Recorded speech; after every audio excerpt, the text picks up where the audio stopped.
Kita lanjutkan pembahasannya kemarin berarti dari soal nomor 16 ya. Dan hari ini saya cuma bisa sampai jam 10 aja ya. Kalau misalnya nggak kebahas berarti sisanya teman-teman yang mengerjakan sendiri gitu. Dan apa sih namanya? Seperti biasa, di sini saya niatnya membantu teman-teman. Jadi harapannya teman-teman bisa manfaatin itu gitu. Maksudnya kalau ada yang belum paham, jangan sungkan bertanya gitu.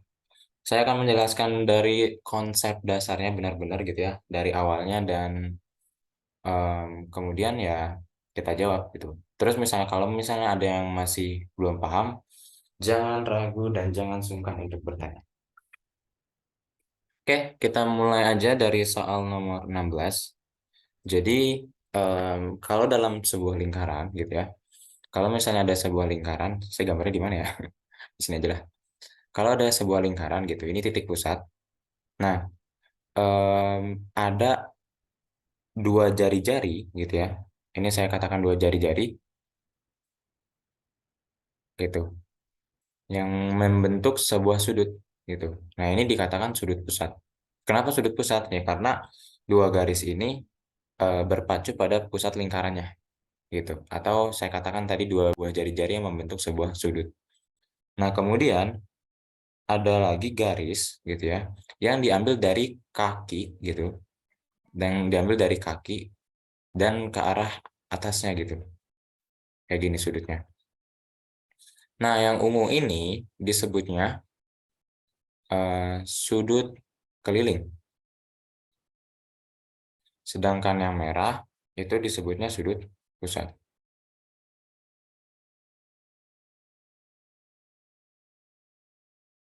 Nah, hubungan mereka itu adalah gini. Jadi, sudut keliling ini sama dengan setengah kalinya sudut pusat, gitu ya.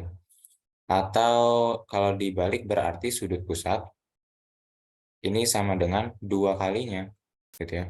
Dua kalinya sudut keliling, kayak gitu. Nah, syaratnya apa? Syaratnya, bentar ya.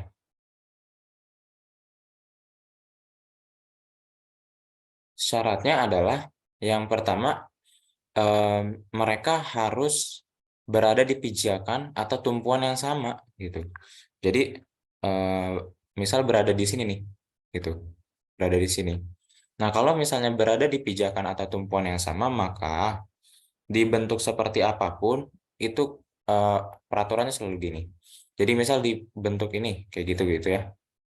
Nah, selama dia berada di kaki yang sama gitu ya, maka besarnya selalu kayak gini, sudut keliling itu setengah kalinya sudut pusat atau sudut pusat sama dengan dua kalinya sudut keliling gitu. Jadi selalu seperti itu. Mau dibentuk kayak gimana pun selama dia menghadapnya ke depan, maka besarnya selalu seperti ini gitu ya. Atau sebagian buku itu referensinya adalah mengatakan menghadap busur yang sama gitu. Kalau dia menghadap busur yang sama, maka besar sudut keliling sama dengan setengah kalinya sudut pusat. Kayak gitu ya.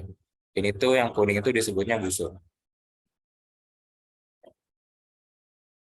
Nah, mungkin segitu aja materi dasarnya gitu. Sekarang kita akan menjawab soal. Katanya jika ACB 40. Oke, kita lihat A, C, B gitu. Berarti di sini sama dengan 40 derajat. Maka besar AOD adalah, oke kita lihat AOD. Berarti yang ditanya adalah yang ini. Gitu ya. Yang ditanya adalah yang ini. Nah, perhatikan bahwasanya AOD ini berpelurus dengan AOB. Gitu ya. AOD itu berpelurus sama AOB. Nih, di sini pelurusnya. Nah, sedangkan AOB itu merupakan sudut pusat. AOB ini adalah sudut pusat. Gitu ya. Nah, berarti besar AOB ini sama dengan dua kalinya sudut keliling. Sudut kelilingnya itu adalah ACB karena dia berada di kaki yang sama gitu ya. Berarti dua kali sudut ACB.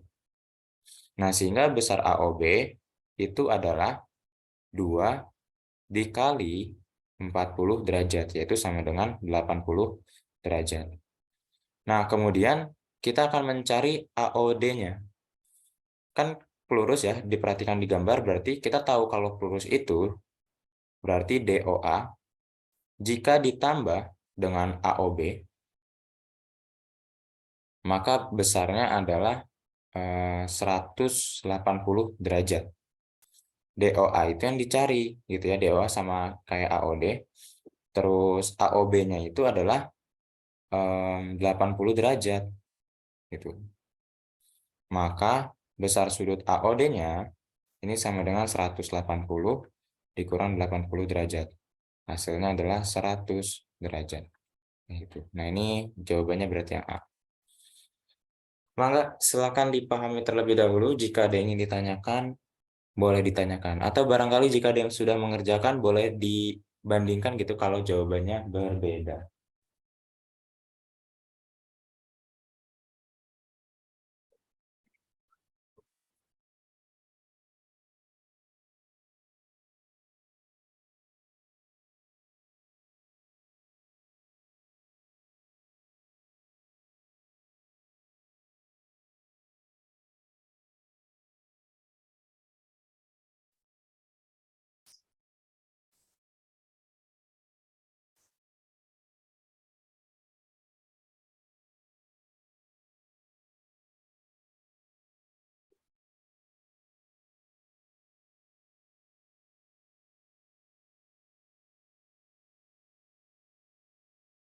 Oke, lanjut ya. Nggak ada yang ditanyakan kan? Oke, berarti kita lanjut. Nah, nomor 17. Perhatikan rangkaian persegi berikut. Ini bukan rangkaian ya, harusnya jaring-jaring. Yang merupakan jaring-jaring kubus adalah, oh ya betul deh rangkaian persegi. Yang merupakan jaring-jaring kubus adalah, oke. Kalau teman-teman tahu, yang ini ya, ini satu. Karena kalau ini kita lipat ke atas, ini kita lipat ke atas, ini kita lipat ke atas, nanti yang ini tuh bakal jadi sisi yang di samping sini. Terus yang atas ini akan menjadi top, gitu. Akan menjadi tutup, gitu ya. Ini satu. Terus sepengalaman saya sih kalau nggak salah yang dua, gitu. Yang satu. Kalau ini kita jadikan alas, gitu ya. Ini kita kasih ke kanan, ini kita kasih ke kiri. Ini berarti ada di sini nanti, ini ada di sini. Nah, terus ini nanti akan menjadi tutup, gitu ya. Ini kalau tadi alas, terus nanti yang jadi tutupnya ini. Nah, udah. Berarti jawabannya adalah yang em, A, gitu ya. Saya kira ini mudah ya untuk dipahami. Tapi boleh deh, silakan dipahami dan kalau ada yang ingin tanyakan, boleh ditanyakan.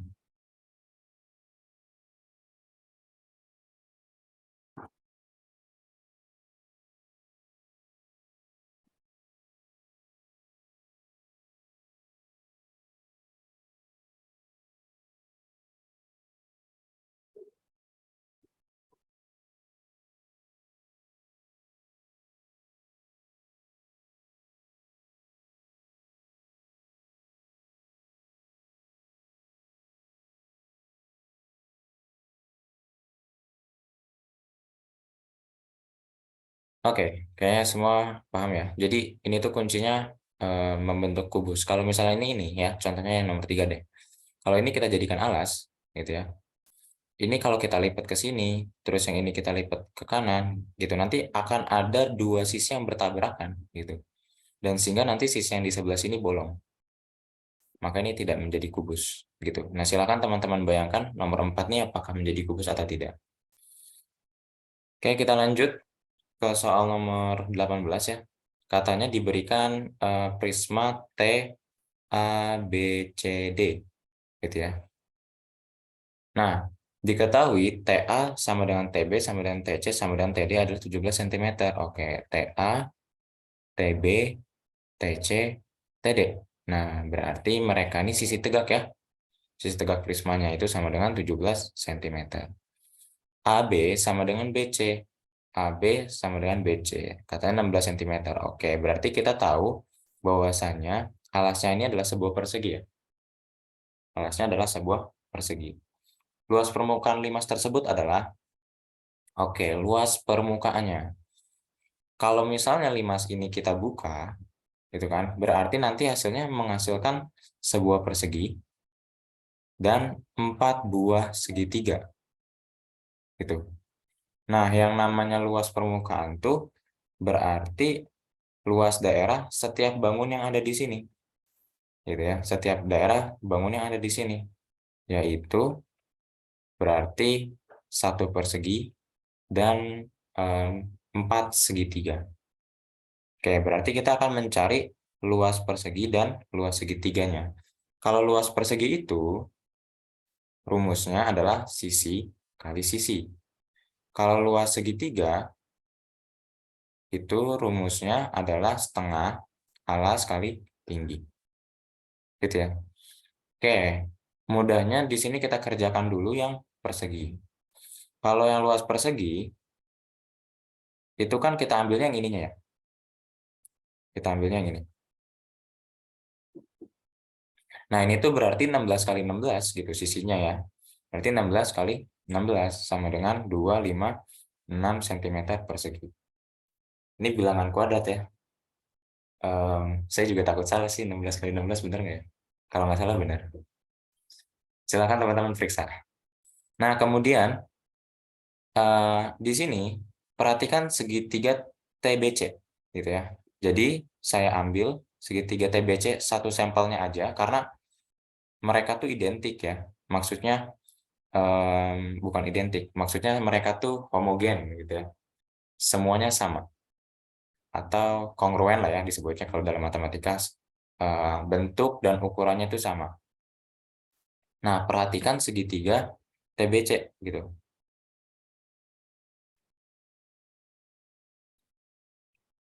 Ini kalau saya gambarkan berarti kan menjadi gini.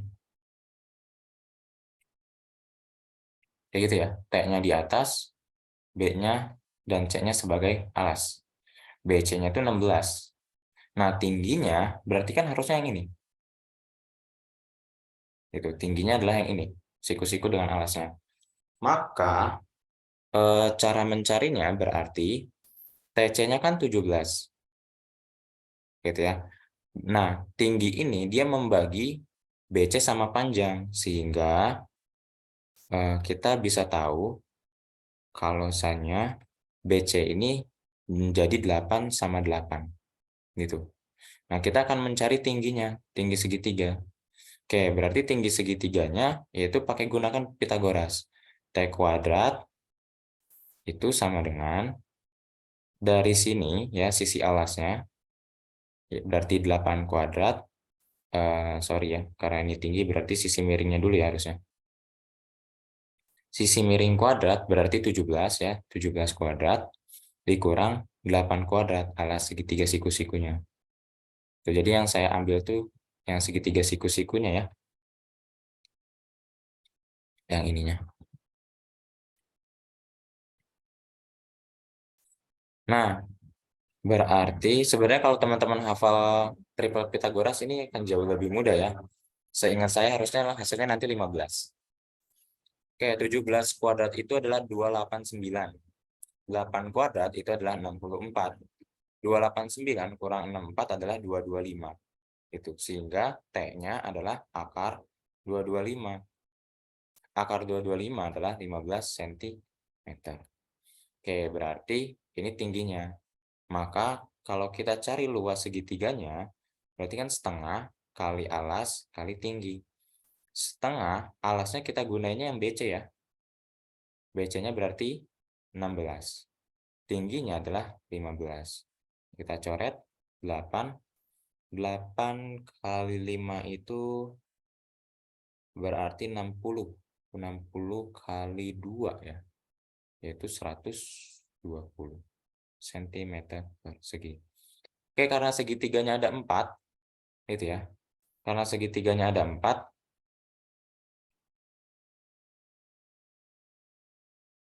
maka luas permukaannya itu sama dengan luas persegi ditambah 4 kali luas segitiganya. Luas perseginya adalah 256. Berarti ditambah 4 dikali luas segitiganya adalah 120. Sehingga 256 kita jumlah dengan 240 kali 2 berarti 480. Maka hasilnya menjadi di sini 6. 8 tambah 5 itu berapa ya? 3 ya. 3 tambah 4 tuh 7. 736 cm persegi. Oke, ada jawabannya ya. Saya udah deg-degan tapi nggak ada. Berarti jawabannya yang A. Itu. Silakan dipahami dulu. Kalau ada yang ingin ditanyakan, boleh ditanyakan.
Oke, ada yang mau ditanyakan?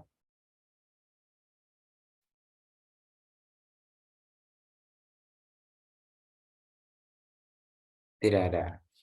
Oke, berarti insya Allah bisa dipahami ya. Oh ya, terus kalau misalnya saya ngejelasinnya kecepatan, kasih tahu ya. Soalnya kayaknya saya ngerasa ngejelasin yang ini agak kecepatan sedikit sih. Tapi nggak tahu deh. Oke, nomor 19. Nilai remedial ulangan harian matematika 15 seorang siswa adalah sebagai berikut. Modus dan rata-rata di atas adalah, oke. Modus itu adalah data yang sering muncul, gitu ya. Nah, kalau misalnya rata-rata itu dia disebutnya mean ya. Biasanya simbolnya X bar itu. Ini adalah jumlah data dibagi banyaknya data. Gitu. Oke, kita akan mencari modusnya terlebih dahulu. Modusnya itu kan yang sering muncul. Kita lihat di sini yang paling banyak yang mana ya? 60-nya tuh ada 1, 2, 3, 4. Ya, oke kita lihat di sini aja. Berarti kemungkinannya kalau nggak 60 ya 70 ya. Kalau dilihat dari PG-nya. 60-nya ada 4, sedangkan 70-nya itu ada 1, 2, 3. Oh iya, gitu ya. Oke, berarti modusnya itu adalah 60. Karena banyakkan 60 ya, 60-nya ada 4. Berarti modusnya adalah 60. Kemudian kita cari meannya. Atau rata-rata ya ini. Mean itu rata-rata. Nah, jumlah data berarti 60 tambah 70, gitu ya. Terus ditambah 85, ditambah 70,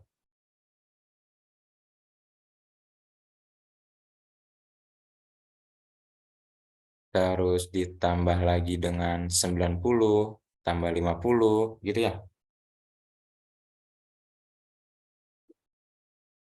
Ntar ini saya sambil ngetik pakai kalkulator soalnya malas ngitung.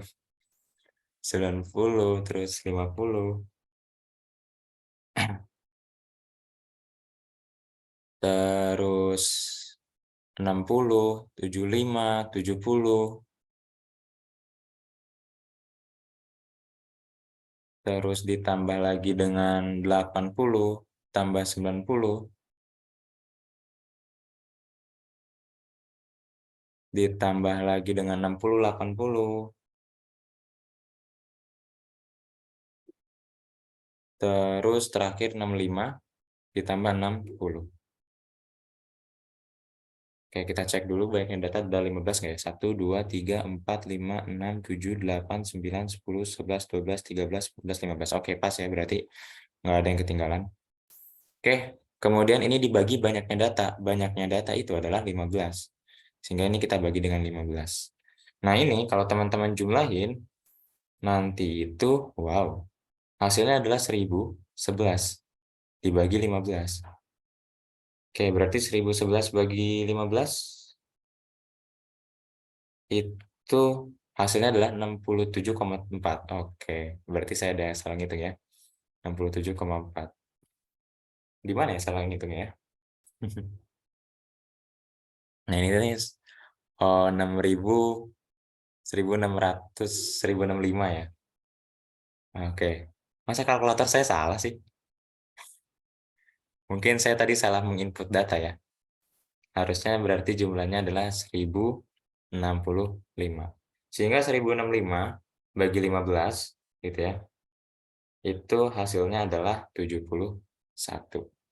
Maka jawabannya adalah yang B. Gitu. Ini teman-teman perhatikan lagi aja ya.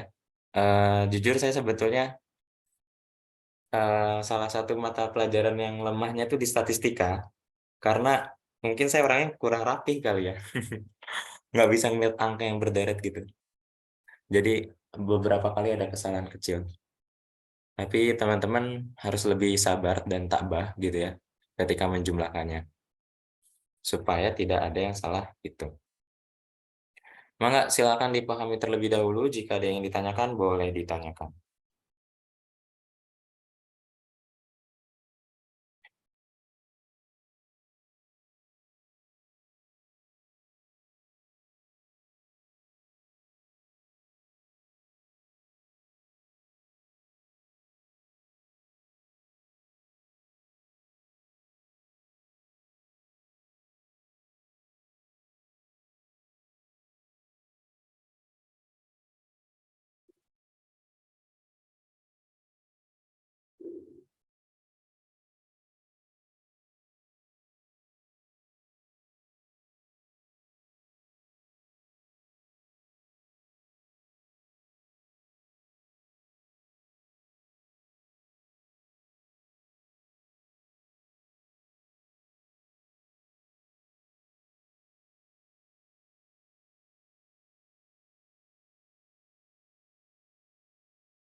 Oke, ada yang ditanyakan?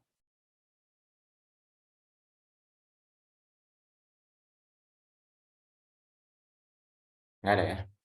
Oke, kalau nggak ada berarti bisa kita lanjut.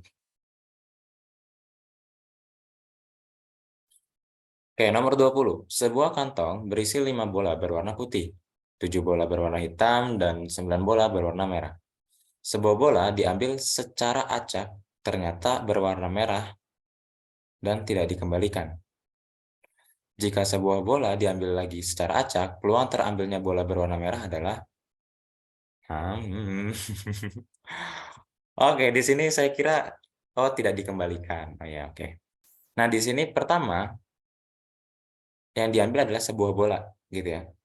Perhatikan bahwasanya bola merah itu ada 5. Bercanda. Bola merahnya itu ada 9 ya. Yang 5 tuh ada putih. Oke, bola putihnya ada 5. Bola hitamnya itu ada 7. Kalau di total, itu hasilnya adalah 12 tambah 9 berarti 21. Gitu ya. Oke. Nah, peluang gitu ya. Peluang kejadian A itu rumusnya adalah NA per NS. Di mana NA itu adalah banyaknya kemungkinan kejadian A. Banyaknya kemungkinan kejadian A, gitu. Kalau NS itu adalah banyaknya seluruh kejadian, gitu. Banyaknya seluruh kemungkinan ya. Kemungkinan kejadian. Gitu, atau disebutnya adalah ruang sampel. Gitu. Nah, perhatikan bola merah ini ada 9. Gitu. Katanya pada pengambilan pertama sudah terambil bola merah, gitu. Sehingga di sini ada perubahan bola yang ada di kantongnya. Bolanya kan tadinya yang merah ada 9, udah diambil 1. Maka posisinya tuh berarti menjadi gini. Merahnya tinggal 8, putihnya tinggal masih 5, hitamnya juga masih 7. Tapi totalnya di sini berubah. Yang tadinya 21 menjadi 20. Nah, maka dari sini kita mengetahui NA-nya, karena yang dibicarakannya adalah peluang terambilnya bola merah ya, maka NA-nya adalah bola merahnya, yaitu ada 8. NS-nya, ruang sampelnya adalah seluruh kemungkinan, berarti seluruh bola, ada 20. Itu. Maka peluang kejadiannya itu adalah 8/20. Jika disederhanakan kita bagi dengan 4, berarti jadinya 2/5. Maka jawabannya adalah yang B. Kayak gitu. Silakan dipahami, jika ada yang ingin ditanyakan, boleh ditanyakan.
Oke, nggak ada yang bertanya? Berarti kita lanjut. Oke, ini materinya udah saya jelasin di sekolah ya, sifat-sifatnya. Em, saya hanya ingin mengingatkan aja, kalau berarti misalnya A pangkat N dipangkatkan M, ini artinya pangkatnya dikali. A pangkat N dikali M. Kayak gitu ya. Oke, sekarang kita punya bentuknya 32 pangkat 2 dipangkatkan minus 2/5. Maka ini artinya 32 pangkat 2 dikali dengan negatif 2/5. Gitu. Sehingga kalau pangkatnya kita kalikan menjadi 32 pangkat negatif 4/5. Kayak gitu ya. Oke, sekarang em, di sini gitu ya. Di sini ini tuh kan minus. Ya, kita juga punya sifat kalau misalnya A pangkat minus N ini sama dengan 1/N. Sorry, 1/A. 1/A pangkat N. Gitu. Sehingga bentuk ini bisa kita ubah menjadi 1/32 pangkat 4/5. Gitu. Kemudian di sini 32-nya mau saya ganti menjadi 2 pangkat 5. Karena 30, karena 2 pangkat 5 itu hasilnya di 32 ya. Nah, berarti ini dipangkatkan lagi 4/5. Oke, ingat kalau pangkat dipangkatkan artinya kan pangkatnya dikali, berarti 2 pangkat 5 dikali 4/5. Sorry ya, ini harusnya posisinya tuh mereka udah di bawah. 1/2 berarti dipangkatkan 4/5. Berarti ini 1/2 pangkat 5 dikali 4/5. Oke, perkalian berarti ada yang bisa kita coret 5-nya ya. 5 coret, coret. Sehingga menjadi 1/2 pangkat 4. 2 pangkat 4 itu adalah 16. Sehingga hasil akhirnya adalah 1/16. Jawabannya yang C. Silakan dipahami dan khususnya ini ya, sifat-sifat perpangkatannya. Sebetulnya kalau perpangkatan ini banyak sifat, dan biasanya panjangnya pengerjaan itu tergantung sifat yang digunakan. Di sini kayaknya saya ini menggunakan sifat yang kurang tepat kayaknya, karena pengerjaannya lumayan panjang. Tapi ya ini saya pahami gitu. Yang penting jalannya teman-teman pahami. Silakan dipahami, jika ada yang ditanyakan, boleh ditanyakan.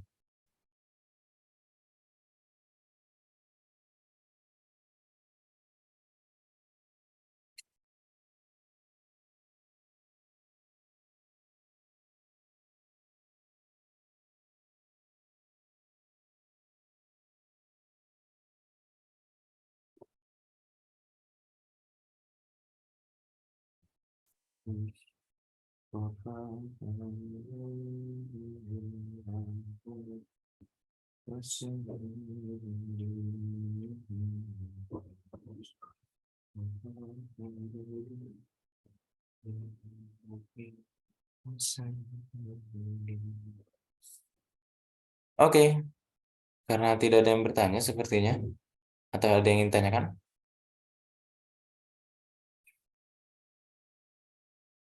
Tidak ada. Oke, kalau nggak ada kita lanjut. Oke, di sini ada bentuk akar ya. Akar ini adalah bentuk lawan perpangkatan. Yang ditanya adalah hasil dari 3 akar 2 dikali akar 75 dikali akar 54. Berapa? Katanya, gitu ya. Oke, pertama kita akan mengubah akar 75 dulu dan akar 54 dulu. Saya ingin menyederhanakannya ya. Oke, kita sederhanakan akar 75. Nah, 75 ini gimana caranya kita munculkan bilangan kuadrat di 75? Nah, 75 itu adalah 25 dikali dengan 3. Gitu ya. Kita tahu 25 ini adalah bilangan kuadrat. Sehingga kalau berdasarkan sifat akar, kalau kayak gini tuh bisa kita pecah menjadi akar 25 dikali dengan akar 3. Akar 25 adalah 5, maka sederhananya adalah 5 akar 3. Gitu ya. Bentuk sederhananya adalah ini. Kemudian ada akar 54 gitu. Nah, akar 54 ini berarti kan 9 kali 6 ya. Itu berarti di sini 9 kali 6.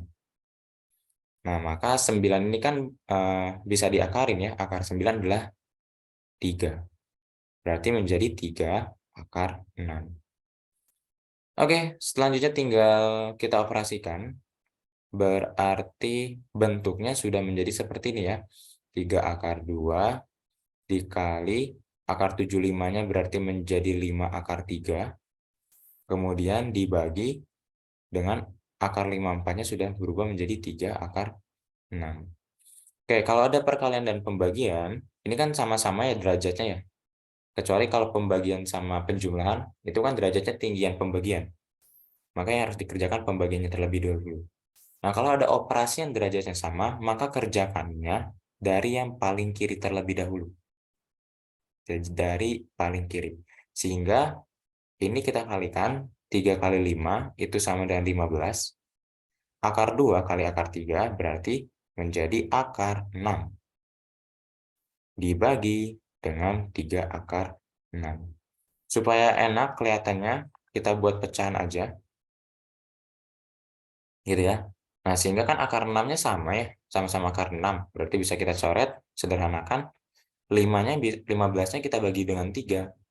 15 bagi 3 itu sama dengan 5. Maka jawabannya adalah yang C. Silakan dipahami, jika ada yang ingin ditanyakan, boleh ditanyakan.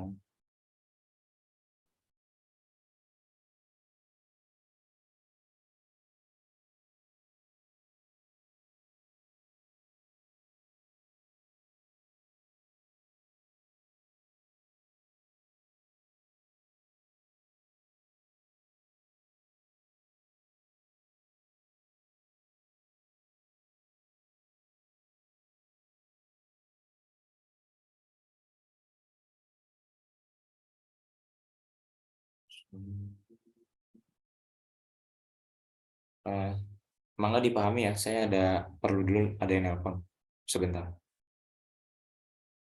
Atau boleh deh kerjain soal berikutnya.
Oke, hapunten, saya ada sebenarnya hari ini lumayan banyak kerjaan dan tadi diteleponnya dari MGMP Cimahi.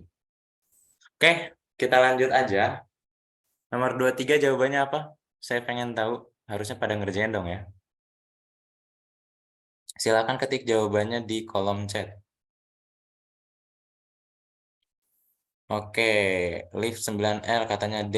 Dari yang lainnya, Re 9L D. Yang lainnya, Fanya D. Oke, yang lainnya lagi? Cuma 3 yang ngerjain.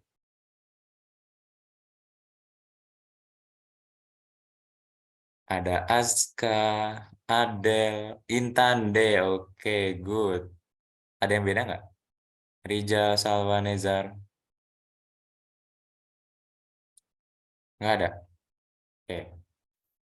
Mungkin, oh ada D. Oke, berarti jawabannya sama ya. Tapi ini saya bahas lagi aja nggak apa-apa ya. Oke, di sini katanya diminta rasional. Tuh. Berarti kalau ada rasional, ada lawannya, yaitu tidak rasional. Nah, apa sih tidak rasional tuh? Nah, bentuk tidak rasional adalah ketika sebuah pecahan, gitu ya, sebuah pecahan, itu di bawahnya bentuknya akar, gitu. Nah, ini maka tidak rasional. Ya, kalau ada pecahan, terus penyebutnya itu adalah akar, maka dia tidak rasional, gitu. Sehingga kita harus merasionalkannya. Gimana cara merasionalkannya, gitu? Oke, di sini em, sebetulnya gini, kalau kita punya 3 per akar 5, misalnya kita kalikan 1, maka dia tidak akan merubah nilainya. Hasilnya akan tetap menjadi 3 per akar 5. Nah, 1 ini adalah bilangan ajaib yang bisa diubah dalam bentuk apapun. Nah, si 1 ini kita samakan dengan penyebutnya. Penyebutnya kan akar 5. Maka ini diubahnya menjadi 1 itu akar 5 per akar 5. Lihat, akar 5 per akar 5 kan sama dengan 1 ya. Berarti 3 per akar 5 kali 1 itu tidak akan mengubah nilainya. Gitu ya. Berapapun jika dikalikan 1, maka hasilnya adalah bilangan itu sendiri. Nah, sehingga di sini hanya yang berubahnya itu bentuknya aja. Akar 5 kali akar 5 itu adalah 5. 3 kali akar 5 adalah 3 akar 5. Gitu. Sehingga jawabannya adalah ini. Kalau misalnya udah di bawahnya ini udah nggak ada bentuk akar, berarti dia sudah rasional. Maka jawabannya adalah yang D. Kayak gitu ya. Jadi cara merasionalkannya itu gampangnya adalah tinggal kalikan dengan bentuk yang ada di bawah sini. Gitu. Oke, semoga dipahami. Kita next ke soal berikutnya nomor 24. Boleh ditulis dulu dong jawabannya nomor 24 nih apa?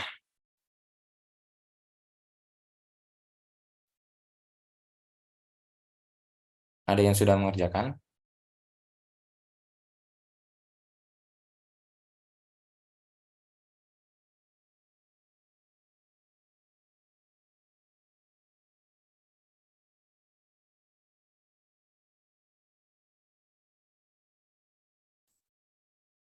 Oke, nomor 24 banyak yang jawab B. Oke, sip. Coba kita bahas ya. Barangkali saya bisa belajar juga. Soalnya ini saya ngeliatnya rada-rada gimana gitu. Canda. Suatu jenis bakteri berkembang biak dengan cara membelah diri menjadi dua setiap 15 menit. Oke, katanya kalau misalnya bakteri ini selama 15 menit itu berubah menjadi dua gitu ya. Gambarnya tuh gini, ilustrasinya ya. Misal di sini ada bakteri. Contoh bakteri yang membelah diri itu adalah amuba gitu. Setiap 15 menit sekali gitu ya. Setiap 15 menit sekali dia berubah menjadi dua. Oke, berarti ketika 15 menit pertama, maka amuba ini menjadi dua. Benar nggak sih bakteri yang bisa membelah diri itu amuba? Saya so tahu banget, pede banget.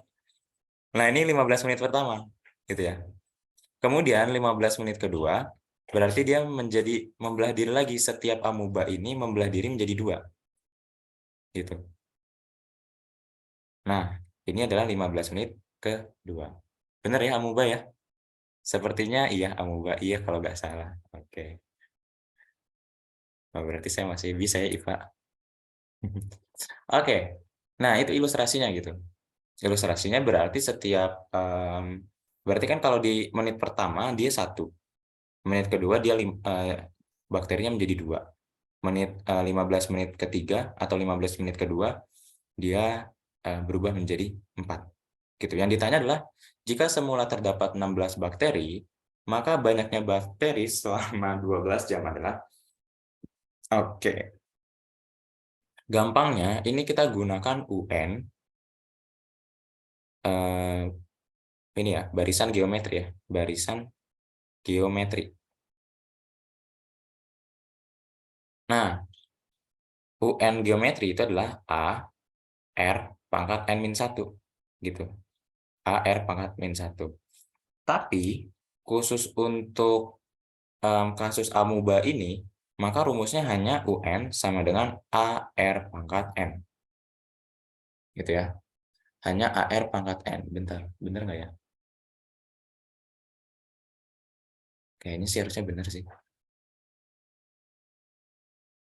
Oke, di sini berarti A-nya itu berapa sih? A-nya adalah awalnya. Awal mula bakteri. Berarti A-nya adalah 16. Dan R itu adalah rasio. Rasio itu adalah pembelahannya. Gitu ya. Berarti kan satu bakteri menjadi 2. Maka rasionya adalah 2. Kayak gitu. Maka banyaknya bakteri setelah 2 jam. Oke. Nah, berarti ini N-nya gitu. Kita akan mencari N-nya. N itu katanya lamanya gitu ya. Eh, lama pembelahan dibagi waktu pembelahan. Nah, lama pembelahannya adalah 2 jam. 2 jam itu 120 menit. Waktu pembelahannya adalah 15 menit. Oke, 120 bagi 15. 4 ya. Oke, berarti di sini 4. Ya udah, masukin aja ke rumus ini. Maka A yaitu 16 dikali R-nya adalah 2, N-nya adalah 4. 16 ini adalah 2 pangkat 4 ya. Betul nggak sih 2 pangkat 4? Betul. Dikali 2 pangkat 4. Menjadi, ingat pecahan kalau ininya sama perkalian maka menjadi 4 tambah 4. Sama dengan 2 pangkat 8. Oke, konsep saya berarti masih ada yang salah. Karena tidak ada isinya. Oke, kita lihat jawaban peserta 2. Oh, jadi 120 bagi 8 tuh, bagi 15 tuh 8. Oh, saya nggak bisa ngitung ternyata ya. Oke, 8. Gitu ya. Berarti di sini 2 pangkat 8, 2 pangkat 8, 8 berarti 4 tambah 8 adalah 12. Begitu. Oke, terima kasih. Jadi jawabannya adalah yang B. Benar ya? Tadi teman-teman juga jawab yang B. Siap, Aska. Terima kasih. Saya salah hitung ya. Liva juga tadi ngasih tahu Fanya. Oke, seperti itu gambarannya. Jadi bedanya pembelahan sama rumus geometri umumnya tuh gitu ya. Ada yang tidak perlu dikurangi. Itu ini untuk kasus pembelahan bakteri, gitu ya.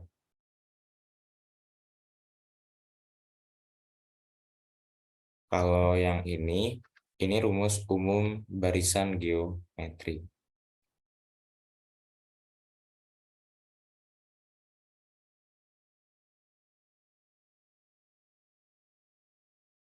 Oke, kita lanjut ke soal berikutnya. Nilai diskriminan dari persamaan kuadrat x kuadrat kurang 5x plus 4 sama dengan 0 adalah, oke. Di sini, kalau kita punya persamaan kuadrat ax kuadrat plus bx plus c sama dengan 0, gitu ya, dengan a tidak sama dengan 0, maka diskriminannya itu adalah b kuadrat min 4 dikali a dikali c. Gitu. Nah, perhatikan bentuk ini, sehingga kita peroleh masing-masing A-nya itu sama dengan 1. Ya. A adalah koefisien X kuadrat. Gitu ya. A adalah bilangan yang berada di depan X kuadrat. Berarti A-nya 1. Sedangkan B-nya ini adalah koefisien atau bilangan yang di depan X. Bilangan yang di depan X adalah negatif 5. Maka B-nya adalah negatif 5. Dan C-nya berarti 4. Ingat ya, syaratnya ruas kanannya harus 0. Dan di sini ruas kanannya sudah 0, maka bisa kita simpulkan seperti ini. Sehingga kita masukkan aja ke diskriminannya. B-nya itu adalah min 5, berarti min 5 kuadrat. Dikurang 4, A-nya adalah 1, dan C-nya itu adalah 4. Berarti min 5 kuadrat itu sama dengan 25, dikurang 4 kali 4 itu sama dengan 16, maka 25 kurang 16 adalah 9. Sehingga jawabannya adalah yang C. Begitu. Ini tadi teman-teman udah ngerjain lah ya.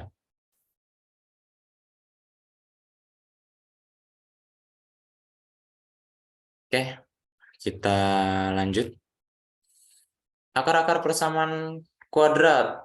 Oke, di sini kalau kita lihat bentuknya sepertinya tidak bisa digunakan cara pemfaktoran. Bisa nggak ya?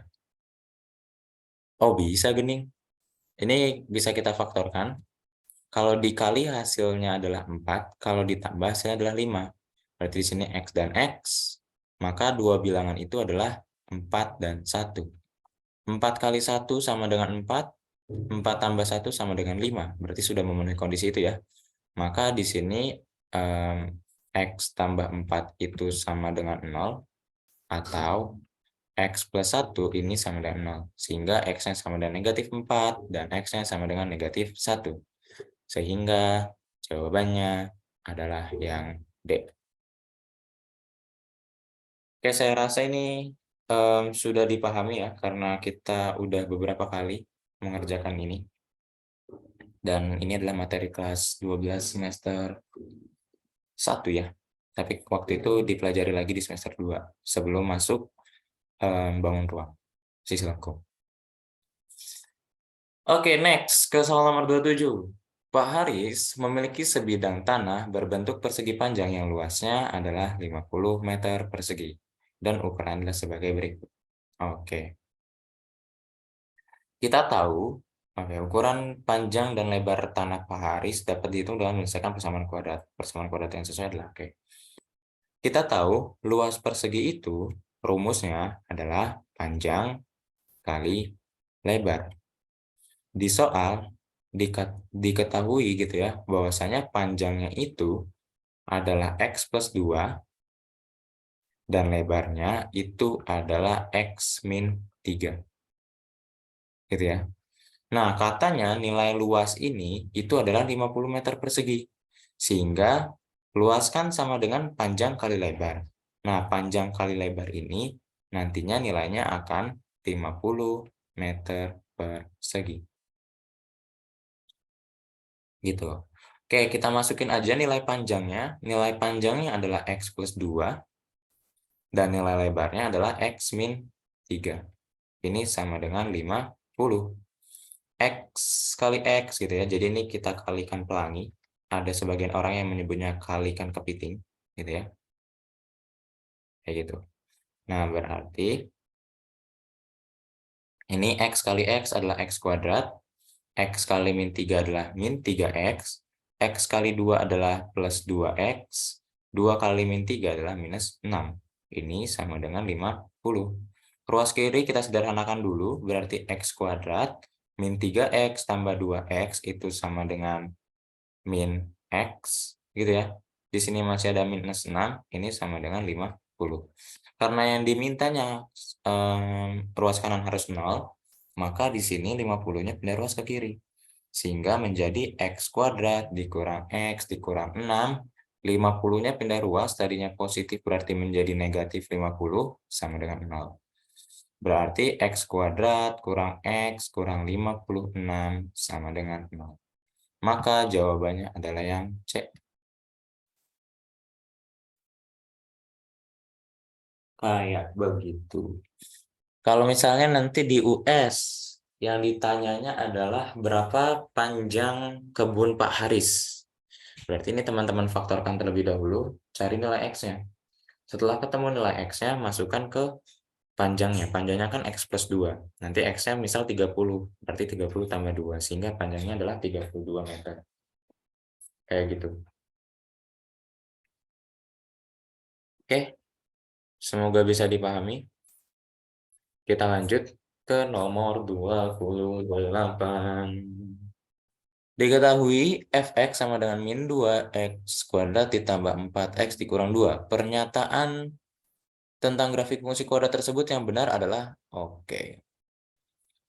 Di sini terbuka ke atas atau terbuka ke bawah, kita melihatnya dari A-nya. Gitu. Kalau A-nya positif, maka kurva terbuka ke atas. Bentuknya itu seperti ini. Kalau misalnya A-nya negatif, maka kurvanya terbuka ke bawah. Bentuknya seperti ini. Gitu ya. Kalau positif berarti bahagia, maka dia seperti senyum, gitu. Kalau negatif berarti dia sedang menderita, maka dia sedang sedih, gitu ya. Nggak siapaan sih kayak gitu. Oke, next. Kalau misalnya dilihat apakah dia memotong sumbu X di 1 titik, 2 titik, atau tidak memotong sama sekali, maka itu yang dilihat adalah diskriminannya. Kalau diskriminannya itu lebih besar dari 0, maka memotong sumbu X di 2 titik. Gitu ya. Kalau diskriminan lebih dari 0, berarti grafik memotong sumbu X di 2 titik. Kalau diskriminannya itu sama dengan 0, maka grafik memotong sumbu X di 1 titik. Atau di sini tuh disebutnya bahasa lainnya menyinggung ya. Kemudian, kalau misalnya lebih kecil dari 0, maka grafik itu tidak memotong sumbu X. Gitu ya. Oke, A-nya tuh jelas negatif. Berarti jawabannya antara C atau D. Gitu. Sehingga kita mencari diskriminannya aja. Diskriminan itu sama dengan B kuadrat dikurang 4 kali A kali C. B-nya itu adalah 4, berarti 4 kuadrat. Dikali 4, A-nya itu adalah minus 2. Sedangkan C-nya adalah minus 2. Gitu ya, ini C-nya, ini A-nya. Sehingga 4 kuadrat itu sama dengan 16, dikurang 4, negatif 2 kali negatif 2 adalah 4, gitu ya. Berarti 16 dikurang 4 kali 4 adalah 16, berarti diskriminan adalah 0. Sehingga dapat kita simpulkan grafik memotong sumbu X di 1 titik. Maka jawabannya adalah yang D ya. Karena kalau dilihat dari A-nya dia terbuka ke bawah, dan kalau dilihat dari diskriminannya dia menyinggung sumbu X di 1 titik. Atau bahasa lainnya adalah menyinggung ya. Memotong sumbu X di 1 titik itu bahasa lainnya adalah menyinggung. Oke, silakan dipahami. Jika ada yang ditanyakan, boleh ditanyakan.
Oke, sepertinya tidak ada yang ditanyakan ya. Berarti kita bisa lanjut. Oke, kita target sampai 30 dulu aja. Terus karena sepertinya tidak akan sempat membahas 40 soal ya sampai 10.00, nanti teman-teman boleh request soal yang mana yang sulit ya. Oke. Jadi kita sekarang selesaikan sampai 30 dulu, nanti teman-teman selanjutnya request soal aja. Oke, diketahui fungsi kuadrat dengan rumus fx sama dengan x kuadrat plus 3x dikurang 10. Koordinat titik potong grafik tersebut dengan sumbu x adalah. Oke, koordinat titik potongnya. Mudahnya untuk mencari koordinat titik potong gitu ya, maka kita misalkan dulu aja nilai dari x kuadrat plus 3x ini sama dengan 0 gitu ya. Tuh, atau gini deh gini. Pertama kita misalkan terlebih dahulu bahwasanya nilai fx-nya sama dengan 0.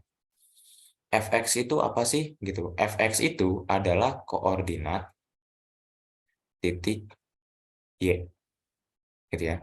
Fx itu adalah koordinat titik y. Nah, mudahnya kita misalkan dulu aja koordinat titik y-nya itu sama dengan 0. Nah, kemudian kita tulis persamaan fungsi kuadratnya berarti kan x kuadrat ditambah 3x ya. Sebentar.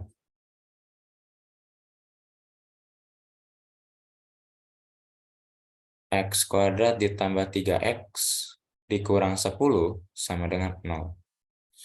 Nah, kemudian kita faktorkan di sini x-nya. Nah, di sini kita lihat cari dua buah bilangan jika dikalikan hasilnya adalah minus 10, jika ditambah hasilnya adalah 3. Maka nanti bilangan itu ditemukan plus 5 dengan negatif 2. Sehingga kita punya nilai x-nya, x plus 5-nya ini sama dengan 0, atau x minus 2-nya ini sama dengan 0. X plus 5 sama dengan 0 berarti x sama dengan negatif 5, atau x min 2 sama dengan 0 berarti ini x sama dengan 2. Nah, dari sini disimpulkan ketika gitu ya, ketika y-nya itu sama dengan 0, diperoleh x-nya itu sama dengan negatif 5 atau x-nya sama dengan 2. Maka koordinatnya bisa kita ubah menjadi x, y gitu ya. Sehingga x, y-nya ada 2, yaitu negatif 5,0 dan x-nya 2 ya, 2,0. Maka jawabannya adalah yang C gitu ya. Silakan dipahami terlebih dahulu, jika ada yang ditanyakan boleh ditanyakan.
Oke, sepertinya tidak ada yang ingin ditanyakan, maka kita lanjut.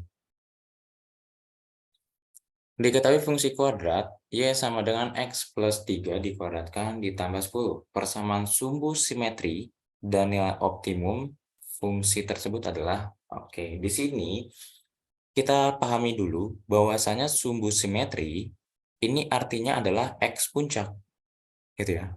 Dan nilai optimum ini adalah Y puncak, gitu. Nah, rumusnya sumbu simetri atau X puncak ini tuh sama dengan negatif B per 2A. Gitu. Sedangkan kalau nilai optimum, ini saya tuh nggak suka hafal rumus ya, jadi kalau salah nanti mohon koreksinya. Ini rumus YP itu adalah, apa ya? Minus diskriminan per 4A. Betul apa betul? Barangkali ada yang udah mengerjakan rumus YP-nya, benar nggak? Saya lupa. Betul, Pak. Benar? Betul. Oke, Betul. terima kasih. Nah, langkah pertama, apa yang harus kita lakukan? Yang harus kita lakukan adalah jabarkan dulu X plus 3 pangkat 2-nya, gitu ya. Sehingga kan di sini kita punya Y-nya itu menjadi X pangkat 3, saya tulis ulang ya, X plus 3 pangkat 2 plus 10, gitu. Nah, di sini cara menjabarkannya tuh gini ya, X kuadrat, kemudian 2 kali X dikali 3, berarti plus 6X, 3 kuadrat, berarti plus 9. Kemudian masih ada plus 10. Sehingga bentuknya itu adalah X kuadrat ditambah 6X plus 19.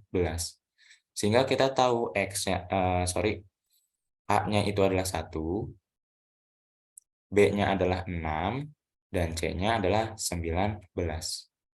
Oke, kita masukkan aja ke rumusnya. Berarti sumbu simetrinya itu adalah min 6 per 2 kali 1. Berarti min 6 per 2, berarti sama dengan negatif 3. Nilai optimumnya, pertama kita cari diskriminannya aja dulu, supaya gampang ya. B kuadrat min 4AC, B-nya itu adalah 6, dikali 2, dipangkatkan 2, dikurang 4 kali A-nya itu adalah 1, dan C-nya adalah 19. 6 kuadrat itu adalah 36, 4 dikali min 9, min 4 dikali 19 berapa sih? 19 kali 4, 4 kali 9 itu adalah 36, 4 kali 1 itu adalah 4, ditambah 3 adalah 76. Menarik. Diskriminannya ternyata negatif 16. Negatif 40. Gitu ya. Oke, maka YP-nya ini sama dengan negatif diskriminan per 4A. Berarti negatif 40 karena nilai diskriminannya negatif, per 4 A-nya adalah 1. Gitu, berarti ini 40 dibagi 4. Hasilnya adalah 10. Maka jawabannya adalah yang B. Begitu. Silakan dipahami, jika ada yang ditanyakan, boleh ditanyakan.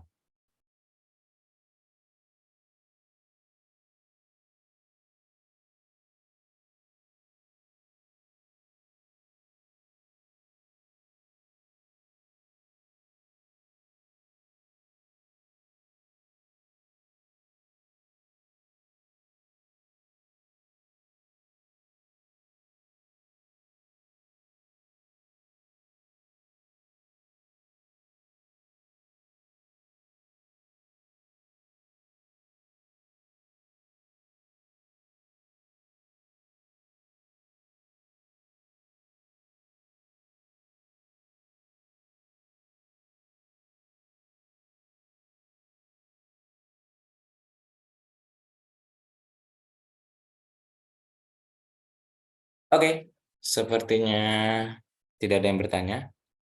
Berarti kita lanjut. Oh, sudah habis ya. Waktu kita tuh tinggal 20 menit lagi. Kayaknya kalau 20 menit nih bahas 10 soal bisa nggak ya? Dicoba deh sambil saya bahas nomor 31. Teman-teman silahkan ketik di kolom chat barangkali ada soal yang ingin dibahas. Jika tidak ada, berarti saya akan mengurut mulai dari 31 sampai 40. Oke, nomor 31. Sebuah roket diluncurkan vertikal ke atas dari permukaan tanah. Tinggi H meter roket setelah T detik menyatakan dengan rumus berikut. Tinggi maksimum yang dapat dicapai oleh roket adalah, ya ini kalau teman-teman belajar fisika, rumusnya apa ya? Saya lupa. Dan itu ini ya, jadi ilustrasinya tuh gini. Ada roket nih, zeng ke atas, gitu. Nah, kalau dia udah sampai titik puncak, maka dia nggak akan ada tenaga lagi, gitu. Sehingga nanti roketnya akan terjatuh, gitu. Dan dia tidak bisa bangkit kembali, gitu ya. Dia terjatuh dan tidak bisa bangkit kembali. Apa sih? Oke. Yang ditanya adalah tinggi maksimum, gitu ya. Tinggi maksimum. Oh, di sini karena vertikal ya. Kalau misalnya biasanya kebanyakan tuh kalau di fisika tuh ada orang melempar bola, seret. Ini nanti akan menghasilkan parabola gitu dan tinggi maksimum itu ada di sini nanti. Ini yang disebut gerak lurus berubah beraturan atau GLBB. Dulu tuh saya pelajarnya ini di kelas 10 dan ini mapel materi kesukaan saya ya. Karena saya mudah, yang lain sulit gitu. Jadi ciri-ciri mapel kesukaan saya tuh ketika saya mengerjakannya mudah, tapi orang lain sulit. Gitu ya. Jadi teman-teman kalau mau nyari bakat, itu tuh cari apa yang teman-teman sukai pertama. Terus yang kedua, coba perhatikan pekerjaan apa yang menurut teman-teman itu mudah, tapi bagi orang lain tuh ternyata susah. Nah, itulah yang disebut dengan bakat gitu atau kelebihan. Gitu ya. Cara mengidentifikasi bakat. Nah, jadi itu tadi saya bukannya egois ya, bukan apa sih namanya, bukan wah parah nih bagi Bapak susah tapi bagi teman lain bagi Bapak mudah bagi teman lain tuh susah. Terus saya senang gitu. Enggak ya. Tapi itu karena bakat saya. Gitu. Oke, kadang kan ada nih teman-teman belajar bahasa Inggris itu kok kayak mudah banget. Tapi orang lain tuh kok kayak menderita gitu belajar bahasa Inggris. Nah, berarti bakat teman-teman ada di bahasa Inggris. Begitu. Oke, itu selingan aja.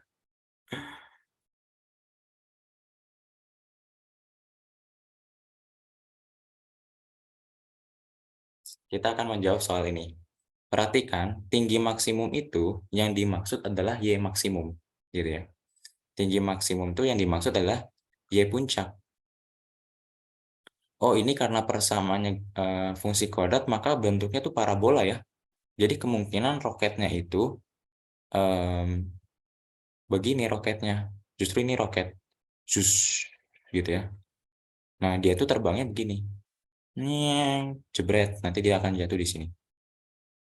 Gitu. Ya. Nah, karena dia grafiknya parabola. Fungsi kuadrat. Nah, tinggi maksimum itu adalah Y puncak. Y puncak dapat diperoleh ketika X-nya itu puncak. Gitu ya. Ketika X-nya itu puncak. Karena di sini adalah variabelnya T, maka kita cari T puncak. T puncaknya sama dengan min A per, sorry, salah lagi. Min B per 2A. Gitu ya, min B per 2A. Kita lihat di sini A itu adalah koefisien dari T kuadrat. Maka A-nya adalah min 5. Dan B-nya itu adalah 4. Gitu, sehingga bisa kita tahu T puncaknya itu adalah B-nya berapa sih? B-nya min 5 ya. Berarti B-nya 40, sorry.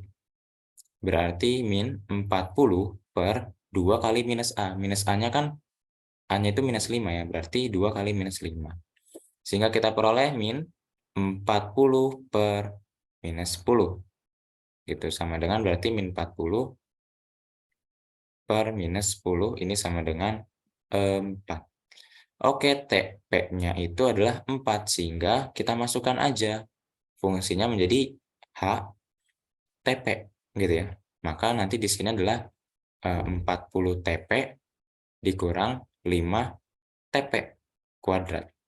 Nah, nilai TP-nya itu adalah 4, berarti H4, gitu ya. Maka di sini 40 kali 4 dikurang 5 kali 4 kuadrat. Maka di sini 40 kali 4 itu 160. Kalau ada perkalian dan pangkat, dikerjakan pangkatnya dulu. Berarti 4 pangkat 2 itu sama dengan 16. Maka di sini 160 dikurang 80. Hasilnya adalah 80. Maka ketinggian maksimumnya adalah di 80 meter. Jawabannya yang A. Itu kalau saya menggunakan konsep X puncak ya. Tapi misalnya kalau teman-teman menggunakan konsep langsung Y puncaknya aja, berarti kan min diskriminan per 4A. Ini pasti hasilnya sama nanti. Cuman saya males ngitung diskriminannya, jadinya lebih suka pakai konsep yang tadi sih. Kayak gitu. Karena sekali lagi saya tidak suka hafal rumus. Kadang diskriminan juga saya lupa. Dulu sih, kalau sekarang mah udah enggak.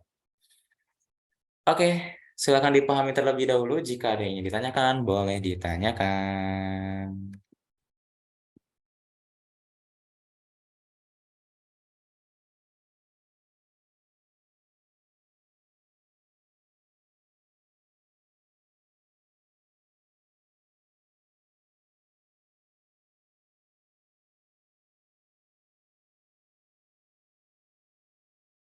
Oke, sebenarnya tidak ada. Kita langsung lanjut aja ke nomor 32. Perhatikan pernyataan-pernyataan berikut. Yang merupakan sifat pencerminan terhadap garis adalah, oke, saya tidak hafal sifatnya ya. Tapi kita baca satu-satu. Jarak suatu benda terhadap cermin sama dengan jarak bayangan terhadap cermin. Oke, ini betul ya. Misal di sini sebuah cermin, gitu. Terus di sini ada benda. Misal bendanya itu adalah Patrick Star, gitu ya. Nah, ini jaraknya dari si Patrick Star ke cermin ini pasti sama dengan jarak cermin ke bayangannya gitu ya, bayangan Patrick Star gitu. Biasanya bayangan tuh ada aksennya gitu. Berarti yang itu betul. Kemudian garis yang menghubungkan suatu titik dan bayangannya sejajar dengan cermin.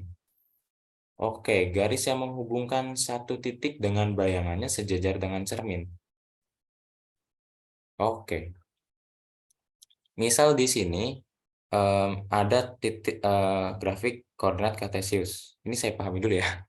Garis yang menghubungkan suatu titik dan bayangannya itu sejajar dengan cermin. Oke. Misal di sini ada titik, di sini ada cermin, gitu. Terus di sini ada bayangannya, gitu. Maka garisnya kan kalau menghubungkan berarti harusnya begini, gitu ya. Berarti garisnya itu horizontal.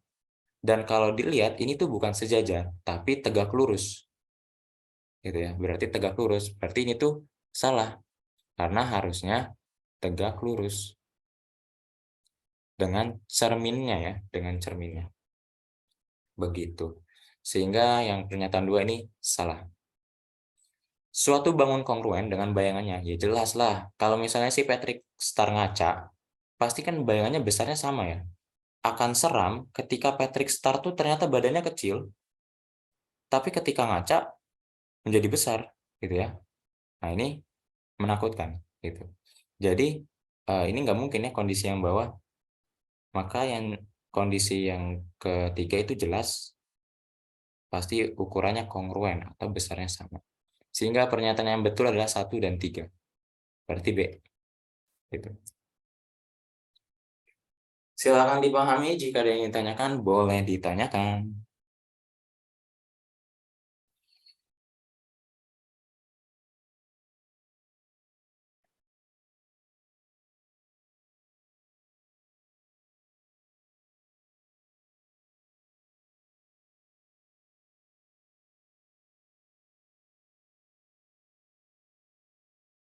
Oke, tidak ada.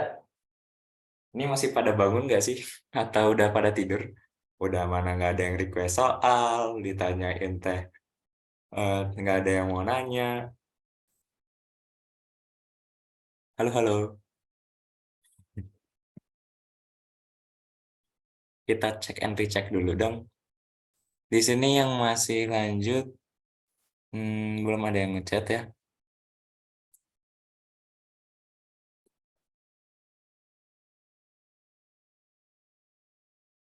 Oke, ada live, raise hand, berarti live masih hidup. Yang lain?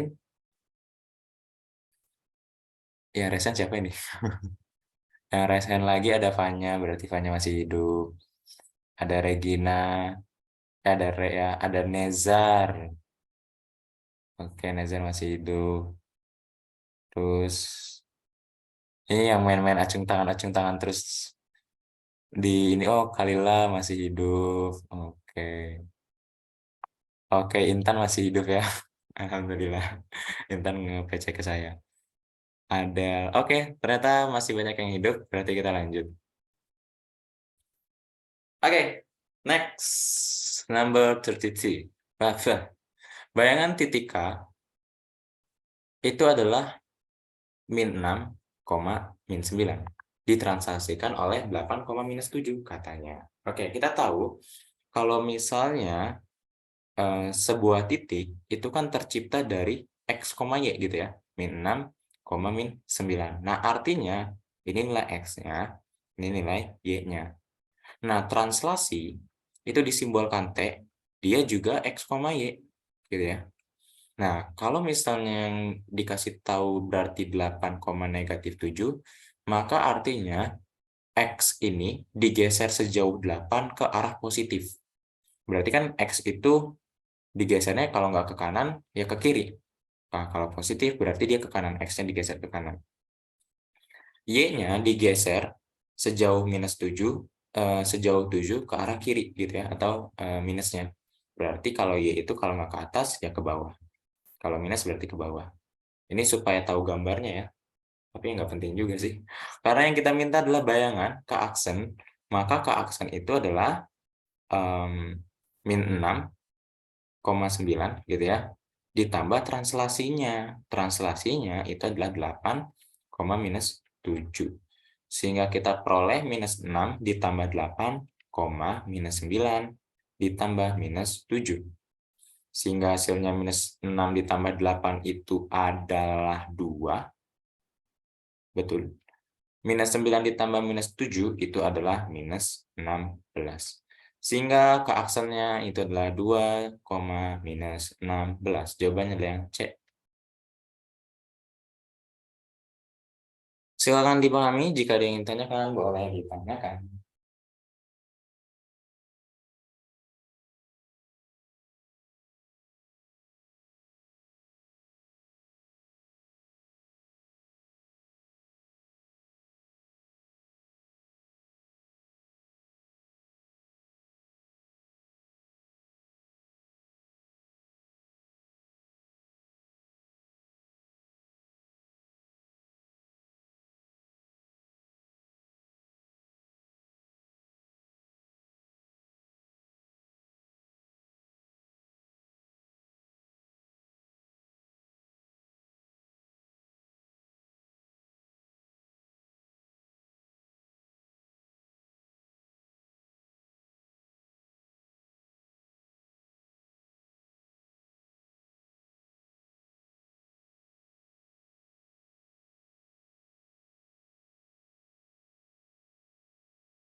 Oke, kita lanjut ke nomor 34. Sepertinya ini akan menjadi 2 soal terakhir ya. Berarti kita sampai 35 aja.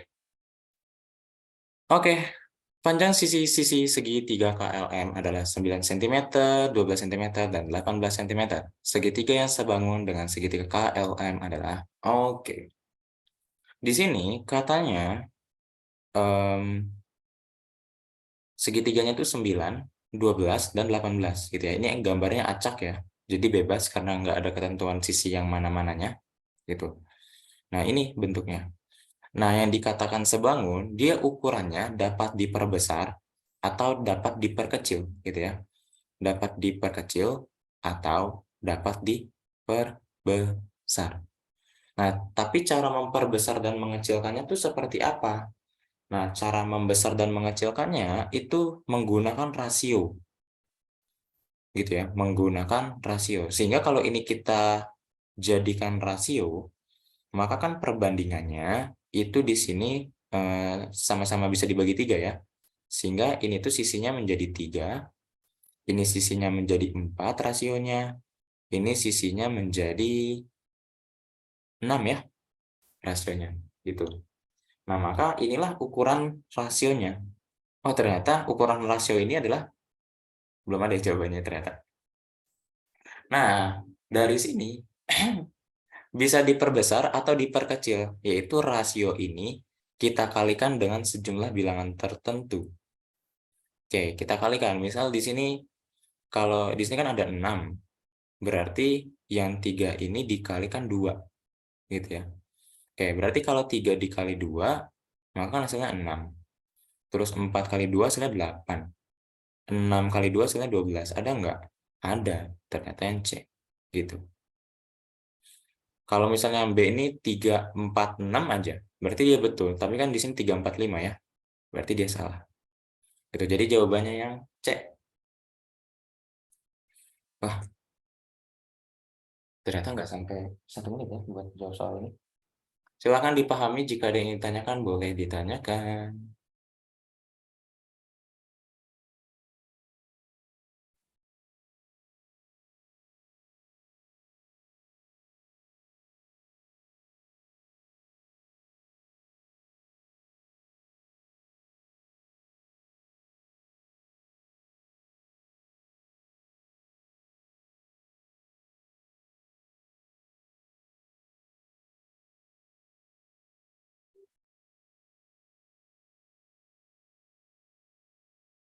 Oke, next. Kita lanjut ke soal nomor 35. Tinggi sebuah tongkat adalah 150 cm dan panjang bayangannya adalah 2 meter. Pada saat yang sama, panjang bayangan sebuah tiang bendera adalah 12 meter. Tinggi tiang bendera tersebut adalah, oke. Misal di sini ada sebuah tiang bendera, gitu ya. Kemudian di sini ada tongkat, gitu. Nah, tongkat ini tingginya adalah 150 cm, atau kalau kita ubah ke meter berarti 1,5, gitu ya, 1,5 meter. Nah, kemudian bayangannya itu adalah 2 meter. Ya, di sini bayangannya adalah 2 meter. Misal sampai sini tuh 2 meter. Gitu. Kemudian, pada saat yang sama katanya panjang bayangan sebuah tiang bendera adalah 12. Oke, berarti panjang bayangan tiang bendera tuh segini ya. Dari sini sampai sini. Ini adalah 12 meter. Maka tinggi tongkatnya adalah, oke, di sini kita gunakan perbandingan. Berarti tinggi tongkat, tinggi tiang per tinggi tongkat, ini sama dengan bayangan tiang per bayangan tongkat, gitu ya. Nah, tinggi tiang itu yang dicari. Kita misalkan X aja gitu ya, biar gampang. Tinggi tongkat itu adalah 1,5. Bayangan tiang itu adalah 12 meter, gitu ya. Sedangkan bayangan tongkat itu adalah 2 meter. Oke, berarti kita kali silang. Berarti X-nya itu sama dengan 12 dikali 1,5 bagi 2. 12 bagi 2 itu hasilnya adalah 6.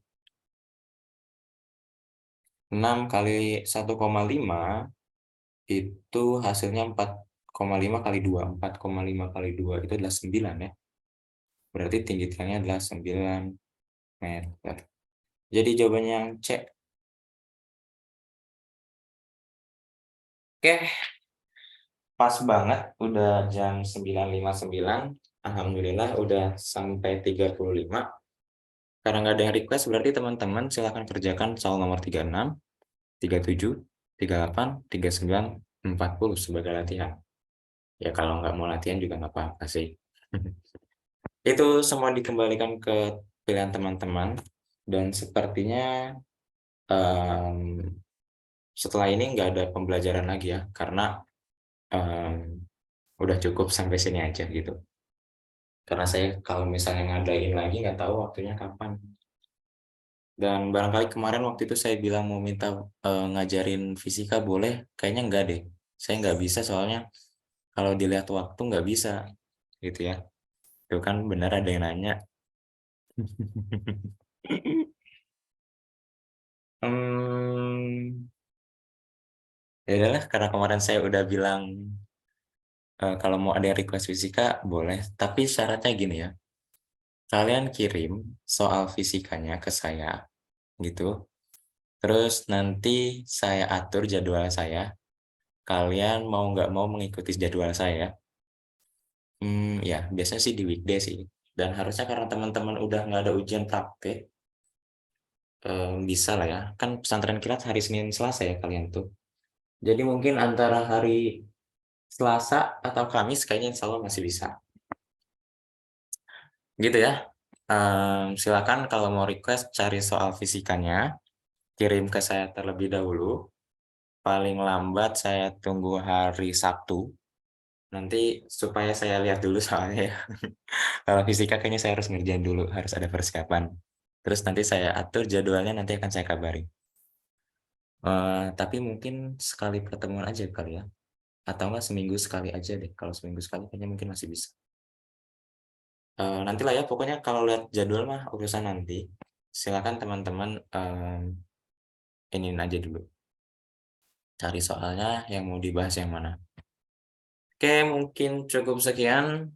Terima kasih banyak. Dan terima kasih juga buat teman-teman yang udah hadir. Semoga bermanfaat. Dan semoga ada yang bisa diperoleh ya. Saya akhiri. Kurang lebihnya mohon maaf. Terima kasih banyak. Assalamualaikum warahmatullahi wabarakatuh.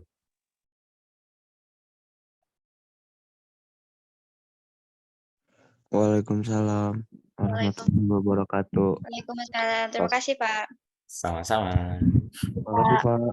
Yuk.